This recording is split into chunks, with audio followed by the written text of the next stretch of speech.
షాయంపేట మండలంలో ఒక రైతుకు జరిగిన అన్యాయంపై అక్కడున్న విద్యార్థి సంఘాలు, ప్రజా సంఘాలు ఆ నిర్వాహకులను ప్రశ్నించగా, మరి ఆ నిర్వాహకులకు ఉన్నటువంటి రాజకీయ అండదండలతో, రాజకీయ బలంతో ఈ ప్రశ్నించే గొంతుకలపైన కూడా అక్రమంగా కేసులు బనాయించడం, మరి అదే రకంగా రైతుకు అన్యాయం చేసే విధంగా ప్రవర్తించిన ఆ నిర్వాహకులకు అక్కడున్న రాజకీయ పెద్దలు సహకరించడం నిజంగా చాలా బాధాకరం. అక్కడ ఏం జరిగింది అని ఆరా తీసి ఎవరు తప్పు చేస్తే వారిని శిక్షించి ఆ రైతుకు న్యాయం చేసే విధంగా ప్రవర్తించాలే తప్ప వీళ్ళు మాకు ఎదురుగా ఉండి ప్రశ్నిస్తున్నారని కుట్రపూరితంగా వారిపైన తప్పుడు కేసులు బనాయిస్తే ఊరుకునేది లేదు. రానున్న రోజుల్లో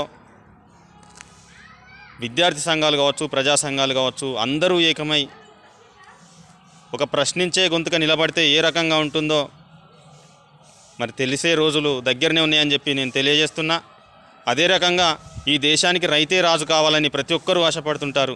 మరి రైతు రాజు కావాలంటే ప్రతి ఒక్కరూ రైతుకు సహకరించి వారికి న్యాయం చేసినప్పుడే వారికి ఈ దేశానికి రైతు రాజు అవుతాడని చెప్పి తెలియజేస్తున్నా.